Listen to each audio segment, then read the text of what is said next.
आज हम करेंगे बात डिप्रेस क्लासेस मूवमेंट की, जिसका हमें एक तो राइज देखना है और क्या क्या एक तरह से डिप्रेस क्लासेस मूवमेंट कैसे आगे बढ़ता है और कैसे इसका उदय होता है, और फिर क्या इसका जो एक उसमें समस्या थी अनटचेबिलिटी की, वो क्या समस्या थी, और दूसरा फिर किस तरह से इस अनटचेबिलिटी को ख़त्म किया गया, या फिर एक तरह से कहते हैं ना कि कुछ सकारात्मक कदम उठाए गए, उन कदमों की बात करेंगे। यानी किस तरीके से एक तरह सिस्टमेटिक ढंग से चीज़ आगे बढ़ती है। जब डिप्रेस क्लासेस मूवमेंट की बात करते हैं, और ख़ासकर हम जब ब्रिटिश टाइम की बात करते हैं कि ब्रिटिश टाइम से पहले हालांकि हमें कुछ एक ऐसा अवसर देखने को मिलता है कि जब हम कहते हैं कि ब्रिटिश काल से पहले भी जो समस्या थी, जिस जिस तरह की जो समस्या थी कि हम कह सकते हैं कि जब पहली बार का सिस्टम बना, या फिर हम वर्ण व्यवस्था की बात करते हैं, तो वर्ण व्यवस्था में सबसे बड़ी जो समस्या हमें देखने को मिलती है, उसमें एक तरह से सामाजिक असमानता की भावना रहती है। चार वर्ण हैं, चारों के अलग अलग कार्य हैं, मगर उनकी जो हम कहते हैं कि भाई जो सम्मान की जो बात है, वो समानता के ऊपर आधारित नहीं है। और जब हम बात करते हैं रिलीजन के हिसाब से, जैन धर्म और बौद्ध धर्म, तो वैदिक कल्चर की सबसे पहले जो आलोचना हुई, या फिर हम ये कह सकते हैं कि भाई हालांकि उपनिषदों में भी हमें कुछ ऐसा जो वैदिक जो कर्मकांड थे उनकी कुछ उपेक्षा या फिर उनके आलोचना की बात दिखाई पड़ती है, मगर वो एज ए वर्ण सिस्टम उसकी बात नहीं करते। और उसके बाद फिर जब एक तरह से हम बात करते हैं जैनिज्म और बुद्धिज्म की, और खासकर बुद्धिज्म की, और जो उसमें जो संघ की जो लाइफ थी, जहाँ पर हम कहते हैं कि मतलब जो सामान्य व्यक्ति भिक्षु बनता है, उस संघ के अंदर की जो लाइफ थी, वहां पे कोई सामाजिक असमानता में देखने को नहीं मिलती है। वहां पर एक इक्वलिटी की भावना होती है। बुद्ध ने एक कहानी के माध्यम से समझाने की कोशिश की है। वो कहते हैं कि जब संघ से बाहर व्यक्ति होता है, तो वो अलग अलग प्रकार के रंग वाले कबूतर की तरह होता है, और जैसे ही संघ के अंदर वो प्रवेश करते हैं, उनका सबका रंग एक समान हो जाता है, यानी सफेद हो जाते हैं। यहाँ पर सिर्फ ये नहीं बताया गया है कि मतलब भाई कोई कबूतर का रंग काला है या नीला है, जैसा भी है, सफेद है, बल्कि वो यहाँ पर बात ये की गई है कि चाहे किसी भी वर्ण का व्यक्ति अगर बुद्ध के शरण में आता है, संघ में शामिल होता है, तो वो व्यक्ति एक तरह से एक समान हो जाएगा। उसका जो पिछला जो वर्ण है, जो पिछले भी जो भी चीजें रही हैं, वो सारी खत्म हो जाएंगी। यानी उसके पीछे जो भी, चाहे वो सोशल लाइबिलिटीज थी या फिर सोशल जो भी स्टिग्मा था, वो सारा समाप्त हो जाएगा। बुद्ध के बाद फिर हम एक तरह से जो कहते हैं कि मतलब काफी समय तक ये आंदोलन चला, मगर बुद्ध के बाहर का जो जीवन था, सामाजिक जीवन था, उस पे खासकर जब अनटचेबिलिटी की बात करते हैं तो कोई विशेष अंतर नहीं पड़ता है।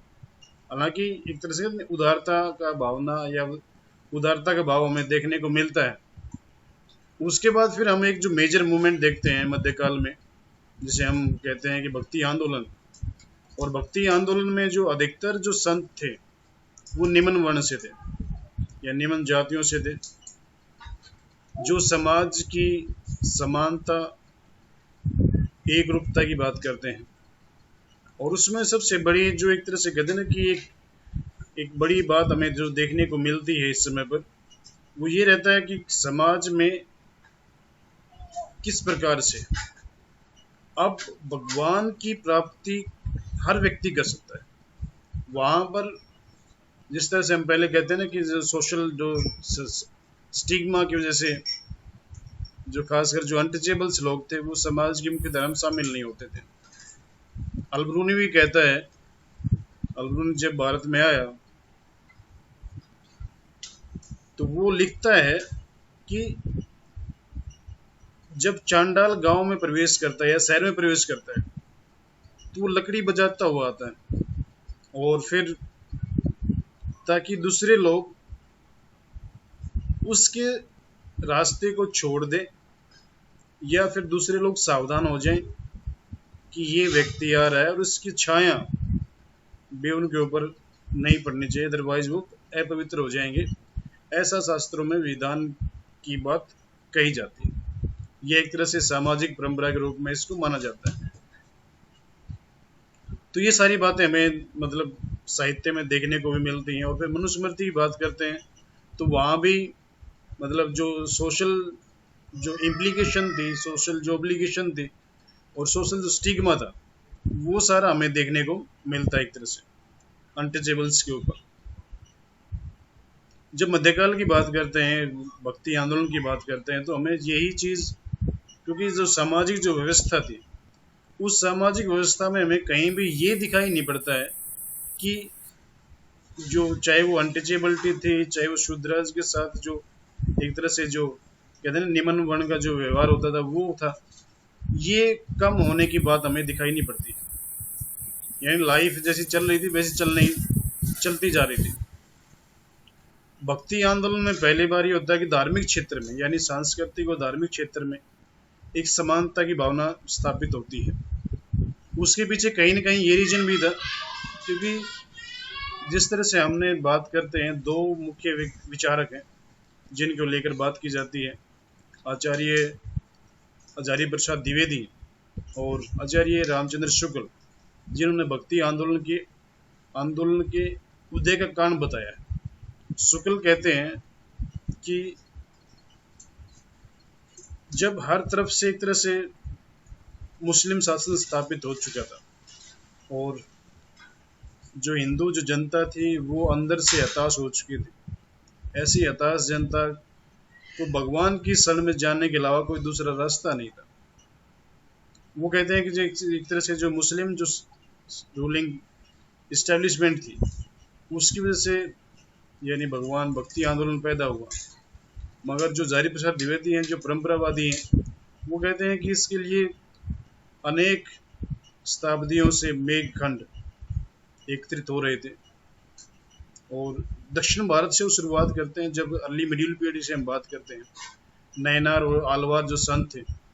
वो ट्रेडिशन शुरू होती है दक्षिण भारत से, और उत्तर भारत में होते हुए वो रामानुज के माध्यम से उत्तर भारत में पहुंचते हैं।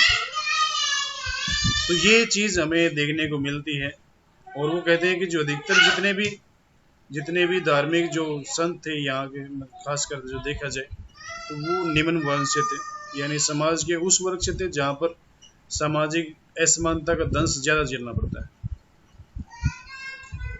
ये बात सही है कि भक्ति आंदोलन ने एक तरह से हमें ये दिखाया है कि भाई समाज के सभी वर्गों के साथ एक समान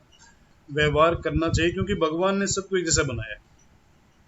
मगर भक्ति आंदोलन बीतने के बाद या फिर उस भक्ति आंदोलन का प्रभाव समाप्त होने के बाद हमें फिर दोबारा से वही जो कहते हैं ना कि पुरातन पंथी जो व्यवस्था थी वही दिखाई पड़ती है। फिर हम आते हैं 18वीं 19वीं शताब्दी में।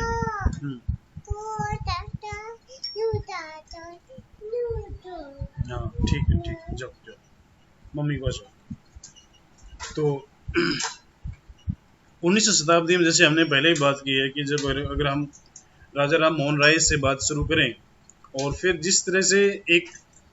व्यवस्था हमें देखने को मिलती है, और फिर यानी जो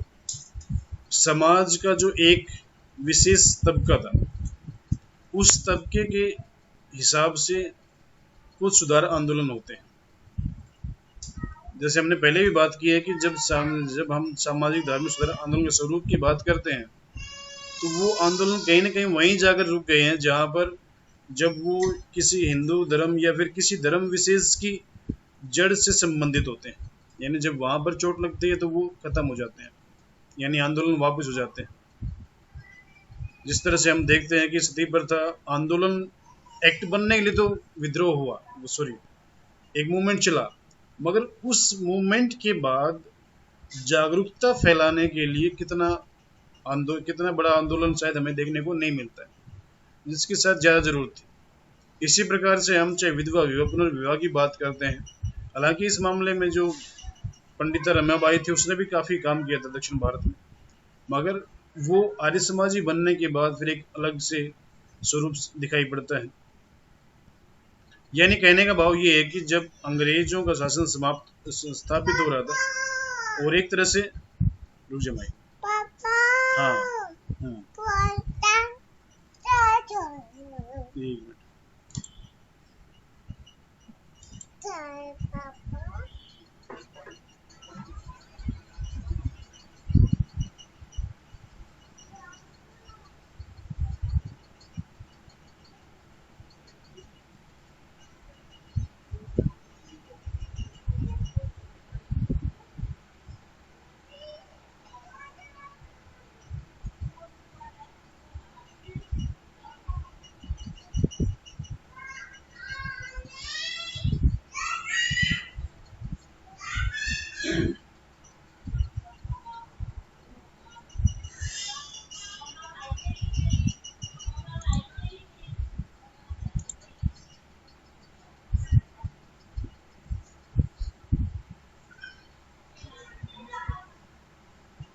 तो एक तरह से उसके बाद फिर अगर हम बात करते हैं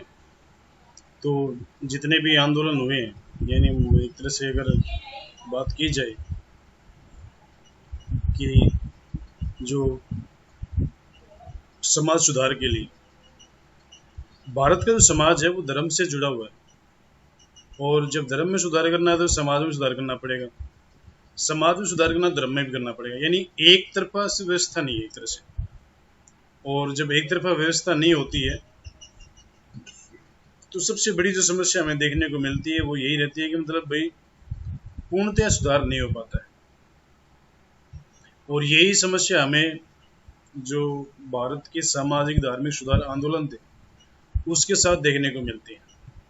हालांकि आर्य समाज की स्थापना के बाद और उधर से फिर हम कहते हैं कि भाई देवबंद जो आंदोलन था उसकी वजह से काफ़ी कुछ बदलाव का माहौल हमें देखने को मिलता है, और खासकर हम हिंदू धर्म की बात करते हैं तो जो अनटचेबिलिटी का जो स्वभाव था वो हमें कुछ अलग दिखाई पड़ता है जब आर्य समाज की स्थापना होती है। और जब हम डिप्रेस क्लासेस मूवमेंट की बात करते हैं, यानी जो डिप्रेस क्लासेस जो शब्द है उसका सबसे पहली बार प्रयोग किया गया था अम्बेडकर के द्वारा, और उन्होंने कभी भी अपना जो साहित्य लिखा उस साहित्य में कभी भी उन्होंने ना तो दलित वर्ग का यूज किया है, दलित जो कम्युनिटी है उसका, वो हमेशा इस समाज के ही डिप्रेस क्लासेस का वर्ड करते हैं, डिप्रेस क्लासेस जो वर्ड है वो यूज करते हैं। इसका अर्थ होता है डाउन ट्रोडन, यानी समाज का सबसे जो